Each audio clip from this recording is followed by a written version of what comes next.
अस्सलामु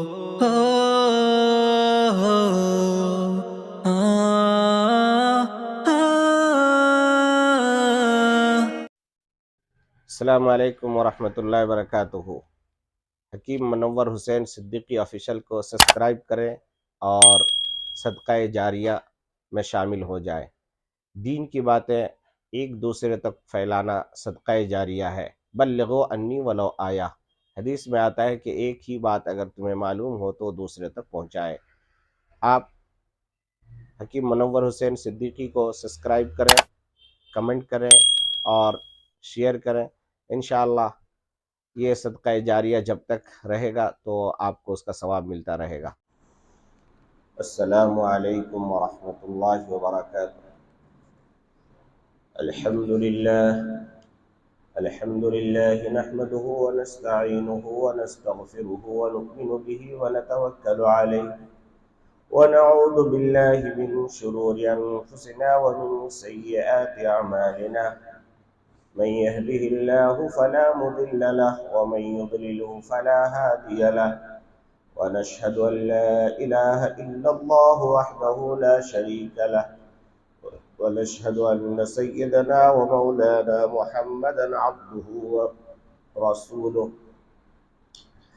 फ़अऊज़ु बिल्लाहि मिनश शैतानिर रजीम। बिस्मिल्लाहिर रहमानिर रहीम। युरीदुल्लाहु बिकुमुल युस्रा व ला युरीदु बिकुमुल उसरा वलितुकमिलुल इद्दत वलितुकब्बिरुल्लाहा अला मा हदाकुम व लअल्लकुम तशकुरून। व इज़ा सअलक इबादी अन्नी फ़इन्नी क़रीब उजीबु दअवतद दाइ इज़ा दअनी फ़ल्यस्तजीबू ली वलयुमिनू बी लअल्लहुम यरशुदून। वक़ाल अन्नबिय्यु सल्लल्लाहु तआला अलैहि वसल्लम शअबानु शहरी व रमज़ानु शहरुल्लाह औ कमा क़ाल अलैहि अस्सलातु वत्तस्लीम। सदक़ल्लाहुल अज़ीम व सदक़ रसूलुहुन नबियुल करीम। नहनु अला ज़ालिका मिनश शाहिदीन वश्शाकिरीन वल्हम्दुलिल्लाहि रब्बिल आलमीन। एक बार अक़ीदत और मोहब्बत के साथ दरूद पाक पढ़ें। अल्लाहुम्मा सल्लि अला मुहम्मद व अला आलि मुहम्मद कमा सल्लैता अला इब्राहीम व अला आलि इब्राहीम इन्नका हमीदुम मजीद। अल्लाहुम्मा बारिक अला मुहम्मद व अला आलि मुहम्मद कमा बारकता अला इब्राहीम व अला आलि इब्राहीम इन्नका हमीदुम मजीद। अल्लाह रब्बुल इज़्ज़त का बेइंतहा करम और एहसान हुआ कि अल्लाह तबारक व तआला ने आज हम सबको नमाज जुमा के लिए इस खूबसूरत से मस्जिद में जमा होने की तौफीक अता फरमाई। अल्लाह तबारक व तआला से दुआ फरमाए कि अल्लाह तबारक व तआला पूरे आलम इस्लाम के तमाम इंसानों को अमन और सुकून के साथ, सेहत व आफियत और सलामती के साथ नमाज जुमा में और पूरी ज़िंदगी इबादत में अल्लाह हमें लगे रहने की तौफीक अता फरमाए। आमीन या रब्बल आलमीन। सामिईन महतरम, अज़ीज़ान गिरामी, जैसा कि आपको मालूम ही है और कराइन और कयास से और प्यारे आका मोहम्मद अरबी सल्लल्लाहु ताला अलैहि वसल्लम की ज़िंदगी के अहवाल को देखें तो आपको मालूम होगा मेरे आका सल्लल्लाहु ताला अलैहि वसल्लम रमज़ानुल मुबारक के बाद सबसे ज़्यादा कसरत से जो रोज़ा रखते थे वो शाबान का महीना था। शाबान के महीने में कसरत से रोज़ा रखा करते थे मेरे आका सल्लल्लाहु अलैहि वसल्लम। और फिर अल्लाह के नबी सल्लल्लाहु अलैहि वसल्लम ने फरमाया शाबान शहरी व रमज़ान शहरुल्लाह, यानी अगर शाबान की तरफ आप नजर करेंगे, उस पे गौर फिक्र करेंगे तो आपको मुहम्मदुर रसूलुल्लाह सल्लल्लाहु ताला अलैहि वसल्लम मिल जाएंगे। जिसने शाबान का एहतराम किया, शाबान की अजमत को बाकी रखा, शाबान के अंदर इबादत करके, रियाजत करके, गुनाहों से तौबा करके इस महीने की अजमत को दिल में उतारा, तो समझो कि उसने मुहम्मदुर रसूलुल्लाह सल्लल्लाहु तआला अलैहि वसल्लम को पा लिया। और फरमाया कि जिसने रमजानुल मुबारक के रोजों को इस अंदाज से रखा कि जिस तरीके से उसका हुक्म है, उसका हक है, तो फिर समझो कि उसने अल्लाह को पा लिया। तो जिसको मुहम्मदुर रसूलुल्लाह मिल जाए, जिसको अल्लाह मिल जाए, अब उसको किसी और चीज की जरूरत नहीं होनी चाहिए। मगर आज हम देखते हैं, ये आज के जुमे का उन्वान है इस्तक़बाल रमजान। तो इससे पहले मैं दो बातें आपको बताऊं। शाबान हम लोग जिंदगी भर सुनते हैं, मगर कभी हमने गौर नहीं किया कि शाबान के माना क्या है, शाबान की मीनिंग क्या है। और रमजान हम लोग चिल्लाते हैं, मगर रमजान का मतलब और माना क्या है? क्योंकि जब तक आपको उसका मीनिंग मालूम नहीं होगा, तब तक आपको उसके अंदर दिलचस्पी नहीं आएगी। तो उलमा-ए-किराम ने अपने लुगत और डिक्शनरी के अंदर लिखा है कि शाबान के माना है उसको फैला देना, शाख दर शाख उसको हिस्सेदारी में बांट देना। अल्लाह के नबी सल्लल्लाहु अलैहि वसल्लम ने फरमाया कि शाबान के महीने में अल्लाह अपनी रहमतों को दुनिया में फैला देता है, इसीलिए इस महीने का नाम शाबान रखा गया। फिर फरमाया कि रमजान, रमजा यरमुज़ु, यानी रमजान के माना आता है किसी चीज को जला देना, भून देना, उसको पाउडर बना देना, डस्ट बना देना। इसलिए फरमाया कि रमजान को रमजान इसलिए कहा जाता है कि रमजान में अल्लाह तबारक व तआला अपने बंदे के गुनाहों को जला करके राख बना देता है।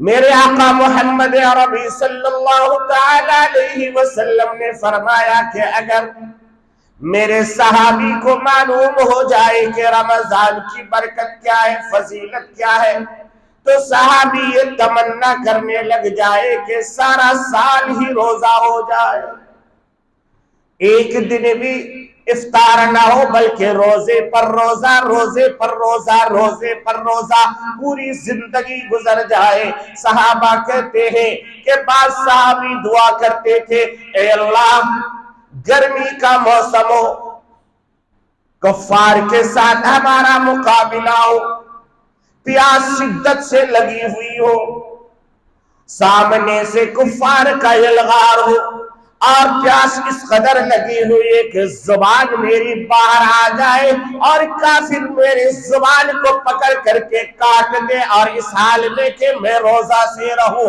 जब मैं मैदान महशर में तेरे पास जाऊं, जब तू सवाल करके ओ मेरे बंदे मेरे लिए क्या लेके आया, तो मैं जुबान की तरफ इशारा करके कहूं, ए इलाहुल आलमीन, मैं कैसे बताऊं, मेरी तो जुबान ही नहीं है, मैं तो रोजे की हालत में था, जुबान मेरी बाहर निकली हुई थी, इस हाल में काफिरों ने मेरी जुबान को काट डाला, इसीलिए मुझे मालूम नहीं कि मैं क्या बताऊं। सहाबा की ये तमन्ना। और आज रमजान की तैयारी के मुसलमानों की तमन्नाएं आप देखिए। आज इस्तक़बाल रमजान हमारे बेंगलोर के मुसलमान और इस दौर के हर शहर और हर देहात और हर गांव के मुसलमान रमजान की तैयारी क्या कर रहे हैं? कभी जरा आईने को सामने रखिए। सहाबा की जिंदगी आपके लिए आईना है, मेरे आका सल्लल्लाहु अलैहि वसल्लम की जिंदगी आपके लिए आईना और नमूना और आइडियल और नमूना है। मेरे आका सल्लल्लाहु ताला अलैहि वसल्लम रमजान की तैयारी कैसे करते थे और आज का मुसलमान रमजान की तैयारी कैसे करता है। अभी रमजान शुरू नहीं हुआ, ऐसा लगेगा जैसे कि जूतों का फेस्टिवल आ रहा है, कपड़ों का फेस्टिवल आ रहा है, फ्रूट का फेस्टिवल आ रहा है, समोसा वाले का फेस्टिवल आ रहा है, होटल वालों का फेस्टिवल आ रहा है। होटल वाले अपने खाने पकाने के आइटमों के लिस्ट तैयार कर रहे हैं, नए नए मेनू कार्ड बनाया जा रहा है। स्कीम शहरी का ये स्कीम बनाया जा रहा है, इफ्तारी का ये स्कीम बनाया जा रहा है। इतने आदमी के साथ आएंगे तो इतना फ्री मिलेगा। फ्रूट वाले तरह तरह के फ्रूटों का इंतजाम कर रहे हैं।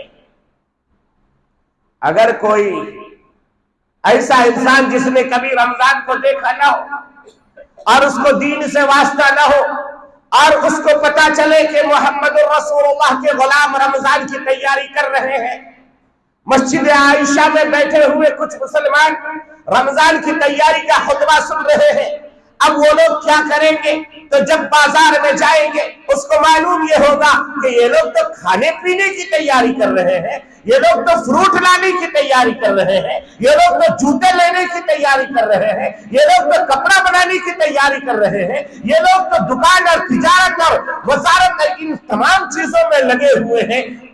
वो आदमी सर पकड़ के बैठ जाएगा और कहेगा, क्या ये खाने पीने का महीना आ रहा है?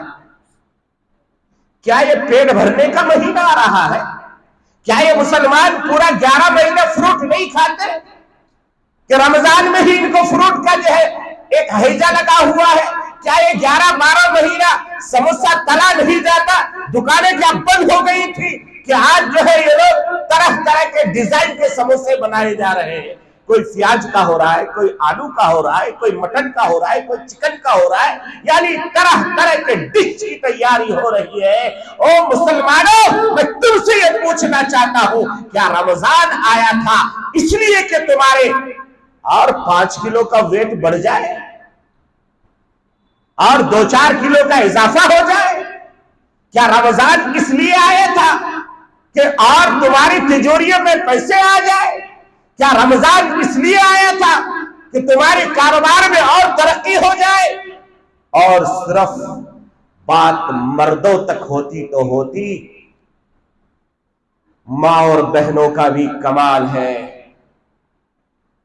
क्या कहें, दिल के फफोले जल उठे सीने के दाग से, दिल के फफोले जल उठे सीने की दाग से, इस घर को आग लगी है घर के चिराग से।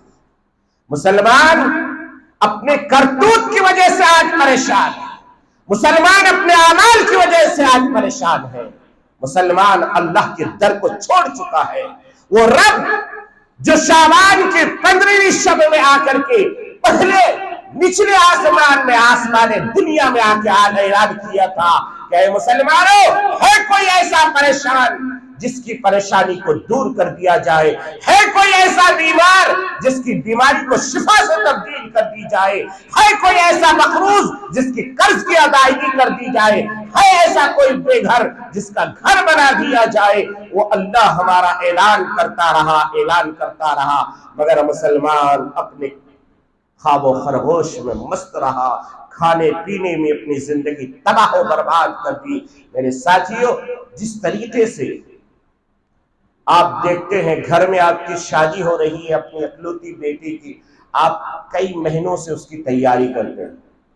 कार्ड का डिजाइन भी अच्छा से हो, अच्छी प्रिंटिंग हो, उसके वर्ड भी अच्छे अच्छे हो और उसके अंदर जो अशआर लिखे जाए उसका भी एहतमाम होता है।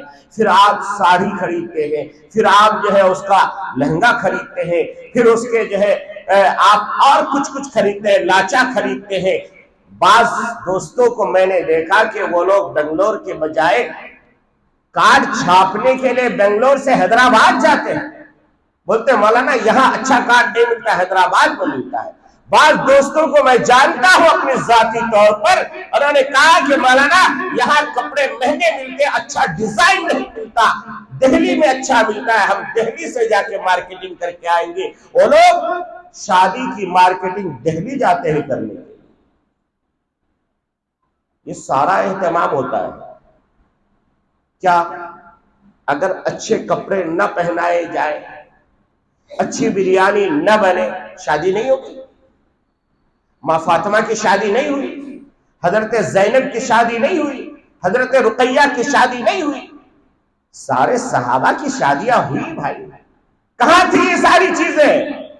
अल्लाह के नबी सल्लल्लाहु अलैहि वसल्लम चाहते अपने लाडली बेटे हजरत फातिमा को आसमान से चांद और सितारे तोड़ के लाके गहने बना करके गले में डाल सकते थे, मगर मेरे आका सल्लल्लाहु ताला अलैहि वसल्लम ने कुछ नहीं दिया, बल्कि क़यामत तक आने वाले गरीबों का साथ दिया और बोझ अली पर डाला कि अली अगर मेरी बेटी से शादी करनी है, ये सारी चीजों का इंतजाम करो।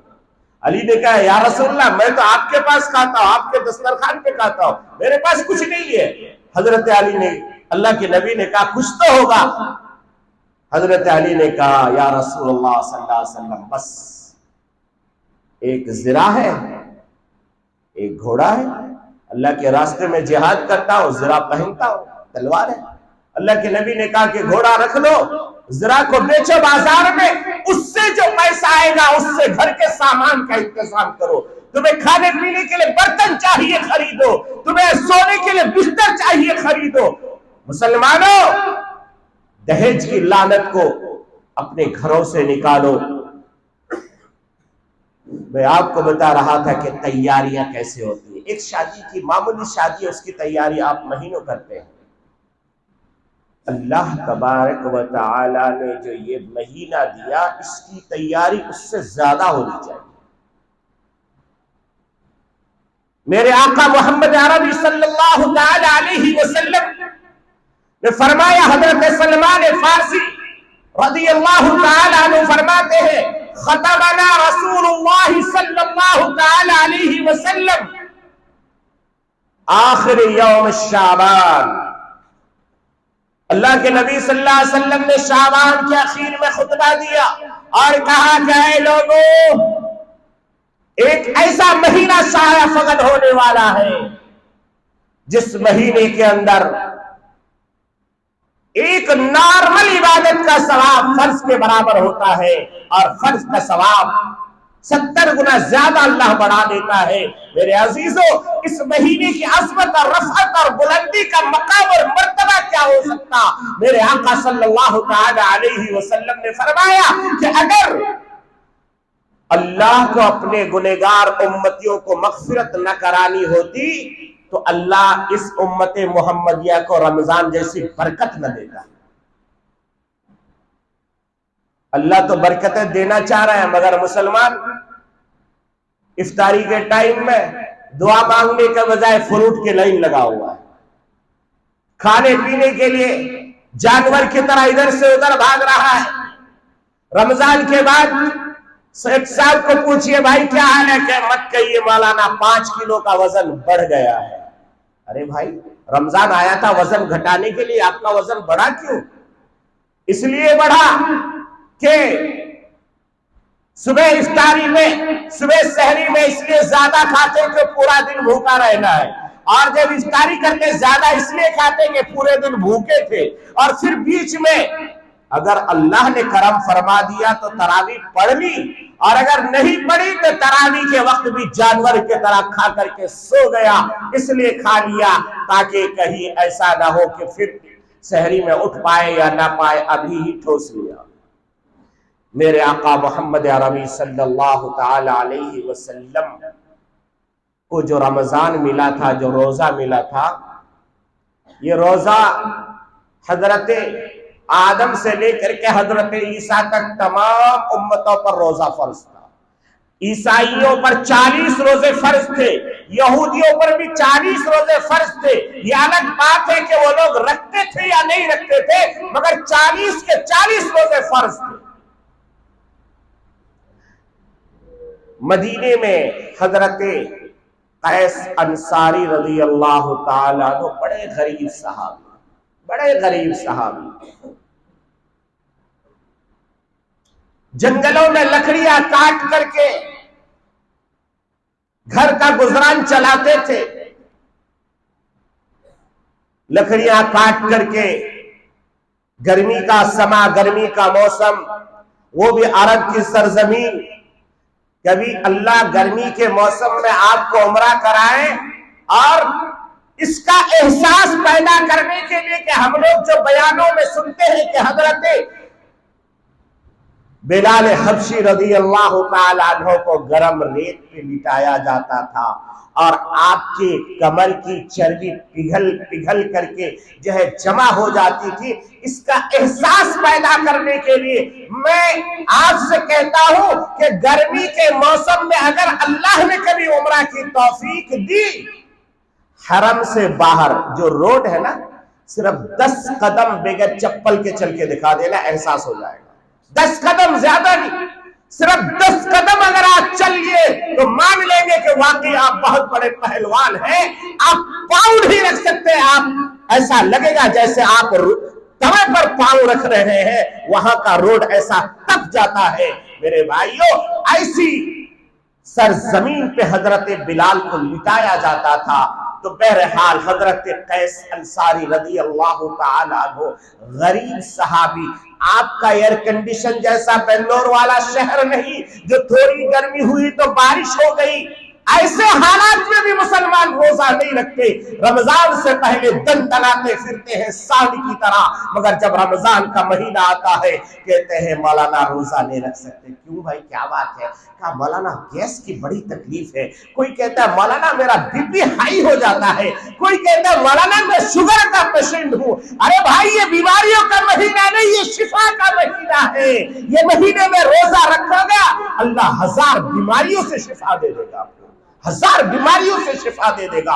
और डॉक्टर हजरात कहते हैं जो बंदा 30 दिन भूखा रहेगा, उसके पेट के अंदर उजलात और फुजलात जो जमा होते हैं उसको जो है वो खा जाता है, उसके नतीजे में वो कैंसर का मरीज नहीं होता।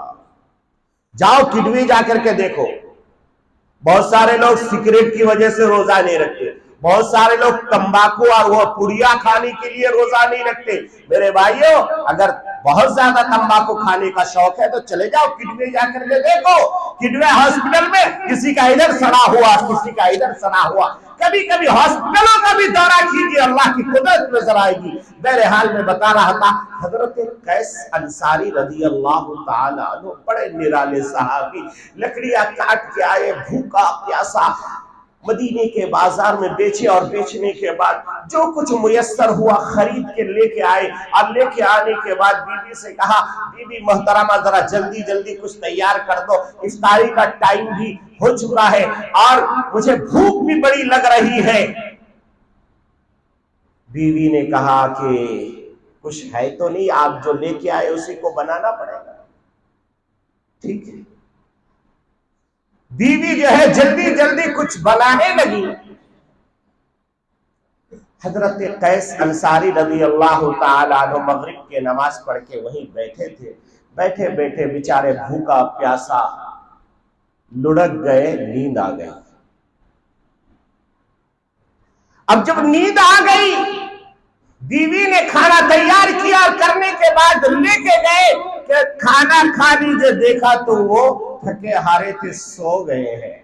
जब सो गए तो उठाया तो कैस अंसारी रज़ी अल्लाह ताला अन्हु कहने लगे, मोहतरमा मैं तो सो गया था, मेरा तो दूसरा रोजा शुरू हो गया, अब मैं तो खा नहीं सकता। क्यों? रोजा अभी शुरू में फर्ज हुआ है और रोजा की फर्जियत इस अंदाज से थी कि इफ्तारी के बाद से जब तक जाग रहे हो खा सकते हो। नींद आ गई, रोजा शुरू हो गया। हजरत कैस अंसारी गरीब सहाबी, कुछ खाए पिए नहीं, बस इफ्तारी करके ऐसे बैठे थे। मगरिब के बाद नींद आ गई, रोजा शुरू हो गया। हजरत कैस अंसारी रज़ी अल्लाह ताला अन्हु वो कैसे निराले सहाबी थे, बीवी से कहा अब नहीं खाऊंगा, बस अब रोजा की नियत मैंने कर ली। अब जो दूसरा दिन का रोजा रखा, रखने के बाद हदीस की किताबों में आता है कि दोपहर में जब ज़ोहर का वक्त हुआ, हजरत कैस अंसारी रज़ी अल्लाह ताला अन्हु भूख और प्यास की शिद्दत को बर्दाश्त नहीं कर सके, इसलिए कि पहला दिन भी भूखे प्यासे थे, दूसरे दिन भी भूखे प्यासे रोजे की नियत कर ले बेहोश हो गए।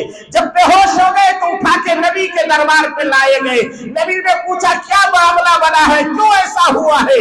तो फौरन हजरत जिब्राइल आ गए, आके कहने लगे युरीदुल्लाहु बिकुमुल युस्रा वला युरीदु बिकुमुल उस्रा वलितुकमिलुल इद्दता वलितुकब्बिरुल्लाह।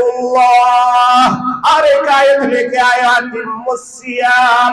ऐ मोहम्मद सल्लल्लाहु तआला अलैहि वसल्लम, आप ऐलान फरमा दीजिए कि अल्लाह जो है आसानी चाहता है, परेशानी नहीं चाहता। अल्लाह अपने बंदों से मोहब्बत करता है, उसे तकलीफ में डालना नहीं चाहता, बल्कि उससे मोहब्बत का तकाजा ये है कि उसके रोजे के टाइम को कम कर दिया जाए। जाओ मोहम्मद रसूलुल्लाह, आज से मैंने तेरे बंदे की कुर्बानी ऐसे कबूल की कि अब मैंने पूरी रात खाने पीने के लिए छोड़ दिया। अब ईशा के बाद भी खाते रहो, 12 बजे के बाद भी खाते रहो, 2 बजे के बाद भी खाते रहो, यहाँ तक के अल्लाह तबारक व तआला फरमाते हैं कि इंसान खाते खाते खाते खाते यहाँ तक के तुलुए फज्र हो जाए। अल्लाह के नबी सल्लल्लाहु अलैहि वसल्लम एक बार खाना खा रहे थे, सहरी कर रहे थे। हजरत बिलाल आए, आके कहने लगे या रसूल अल्लाह, सहरी का वक्त हो गया है। हजरत अली भी खा रहे, हजरत इरबाज भी खा रहे, हजरत इरबाज अंसारी रज़ी अल्लाह ताला अन्हु, मेरे आका सल्लल्लाहु अलैहि वसल्लम तीनों खा रहे हैं। हजरत बिलाल हबशी आए, कहने लगे या रसूल अल्लाह, सहरी का वक्त खत्म हो चुका है, मैं आजान दे दूं। अल्लाह के नबी ने तवज्जो नहीं दी, खाते रहे, यहां तक के फिर बिलाल दोबारा आए, आके कहने लगे वल्लाही अस्बहता या रसूल अल्लाह, अल्लाह के नबी, अल्लाह की कसम सुबह हो गई है। जैसे ही हजरत बिलाल ने कसम खाई, अल्लाह के नबी ने हाथ को रोक लिया, रोक के कहा बिलाल, तूने वक्त को कम कर दिया, अगर तू आज कसम नहीं खाता अभी बहुत टाइम बाकी था। मालूम ये हुआ कि आखिरी वक्त तक आप सहरी खा सकते हैं, हाँ मगर इतना आखिर न करें कि फजर की अजान हो जाए। बहुत सारे लोग ऐसे खाते हैं कि अरे हमारी मस्जिद में अजान नहीं, अभी तो वहां हो रही है। ऐसा नहीं है, यहाँ वहां नहीं, अजान हो गई तो सबके लिए हो गई। इफ्तारी में भी जल्दी करें, जब इफ्तारी का टाइम हो जाए तो आप पहलवानी ना दिखाए कि नहीं मैं और आगे बढ़ाऊंगा। तो मेरे भाइयों, मैं इस्तकबाल रमजान को छेड़ा जरूर था, मगर बस छेड़ता हूं, वो खत्म नहीं कर पाता हूं।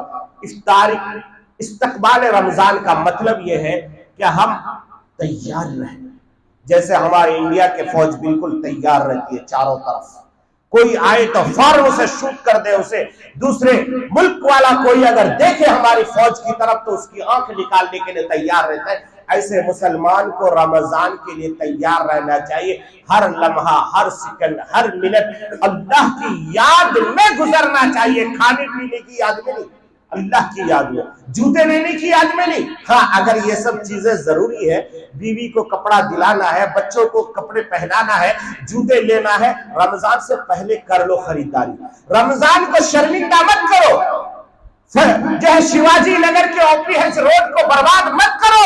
आज जो माए बहनें वहां जाके बेहुरमती होती है, उसमें मैं कसम खा के कहूंगा तो गुनाह नहीं होगा। बहुत सारे शरीर हमारी माँ और बहनों को छेड़ने के लिए आते हैं और होता है ये मामला। इसलिए अपनी बीवियों और अपनी बेटियों की इज्जत को भी महफूज रखो। अगर खरीदारी करनी ही है तो रमजान से पहले कर लो। रमजान को सिर्फ रहमान और कुरान के लिए खास कर दो। करेंगे इंशाल्लाह। कौन कौन कितना कुरान पढ़ेगा भाई? हाथ उठा के थोड़ा वादा करो, कितने कुरान पढ़ेंगे? उठाओ भाई, हाथ उठाओ। एक एक आदमी, आज भी अल्लाह वाले ऐसे हैं, डेली एक कुरान खत्म करते हैं। डेली फजर से लेके इशा तक एक कुरान डेली। मैंने देखा ऐसे आदमी को। हम लोग तो नहीं कर पाते, कम से कम 2-4 पारे, 10 पारे। औरतें 10-10 पारे पढ़ती है। आप लोग तय कर लेना कि भाई इतने बजे से इतने बजे मैं कुरान पढ़ूंगा, इतने बजे से इतने बजे मैं तस्बीह पढ़ूंगा। रमजान में दूसरी चीजों को घुसने मत दीजिए, सिर्फ और सिर्फ। हाँ, आपको मजबूरी है कहीं जाना, जाते जाते भी तस्बीह पढ़ते रहो। गाने वाले मत सुनो।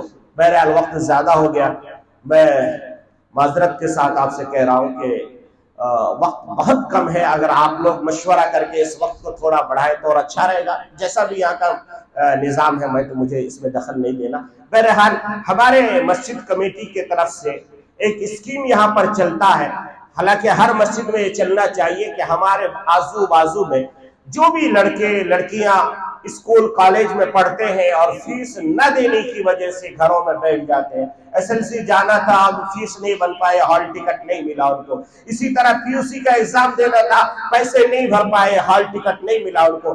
तो ऐसे काम के लिए हमारे ये मस्जिद आयशा के जिम्मेदार अहबाब ने एक सिस्टम बनाया है कि यहाँ जो आप चंदा देते हैं, अतिया देते हैं, उस पैसे से जो है गरीब बच्चों की स्कूल का फीस जमा किया जाता है और उनको स्कूल रेगुलर किया जाता है, यानी ताकि हमारे बच्चे अनपढ़ ना रहे।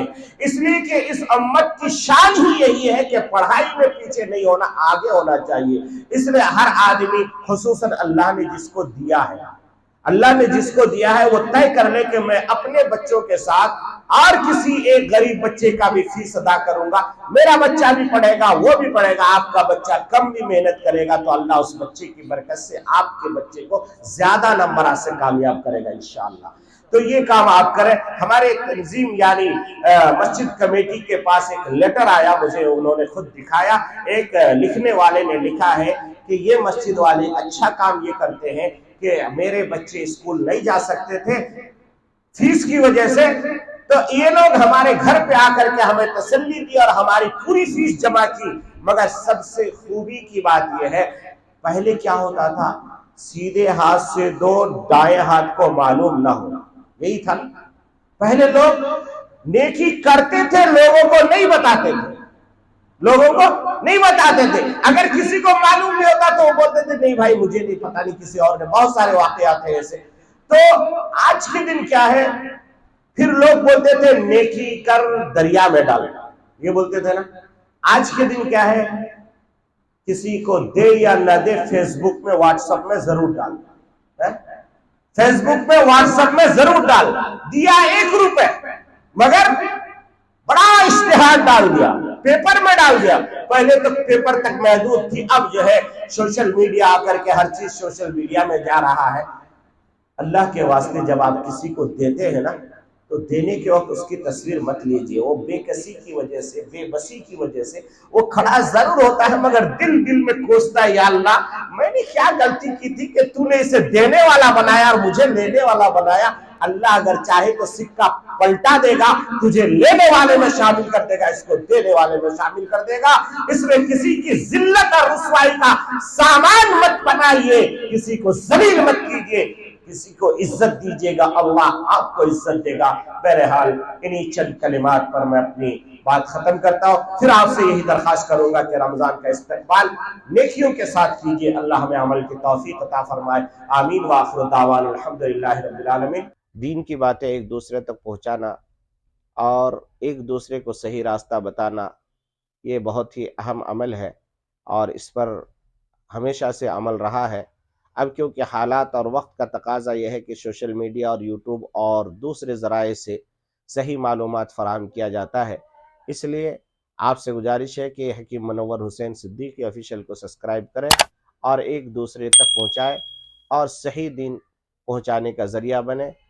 हिंदुस्तान के मशहूर व मारूफ उलमाए किराम के अच्छा उम्दा बयानात को अगर आप सुनना चाहते हैं तो इस चैनल पे आप सुन सकते हैं। इसी तरीके से जिस तरीके से हमारी रूह बीमार होती है तो उलमाए के पास जाना पड़ता है, अगर जिस्म बीमार हो जाए तो हकीमों की ज़रूरत पड़ती है, डॉक्टरों की ज़रूरत पड़ती है। तो आप अपने हर मामले के लिए आप हमसे रब्ता कर सकते हैं। अल्हम्दुलिल्लाह सुम्मा अल्हम्दुलिल्लाह, एक लंबे अरसे तक तिब्बे नबवी और तिब्बे यूनानी से फ़ायदा लोगों को पहुंचाने का ज़रिया अल्लाह ने मुझे बनाया है और अल्हम्दुलिल्लाह सुम्मा अल्हम्दुलिल्लाह पूरे हिंदुस्तान में बल्कि बैरून हिंद में भी हमारे बहुत सारे पेशेंट हैं जो राय मशवरे करते हैं। आप भी मुफीद मालूमात के लिए और मशवरों के लिए हमें इससे रब्ता कायम कर सकते हैं। इंशाअल्लाह जो भी हमसे मुमकिन होगा हम आपसे ज़रूर जुड़ेंगे और आपको सही मशवरा देने की ज़रूर कोशिश करेंगे। अल्लाह तबारक व तआला ने फरमाया वइज़ा मरिज़्तु फ़हुव यशफ़ीन, कि बीमारी भी मैं देता हूँ, शिफा भी मैं देता हूँ, इसलिए घबराने की ज़रूरत नहीं है। कोई भी बीमारी हो आप तहम्मुल से, सब्र से काम लें और इत्मीनान से हुक्मा और अतिब्बा और डॉक्टरों से रब्ता कायम करें। इंशाअल्लाह उसमें से आप मुझसे भी रब्ता कायम कर सकते हैं। हमारे पास यूनानी भी और एलोपैथ भी दोनों पैथी से हम अल्हम्दुलिल्लाह इलाज करते हैं। आप जिस लाइन से भी आप मुझसे मालूमात करना चाहें कर सकते हैं। जज़ाकल्लाहु खैरल जज़ा।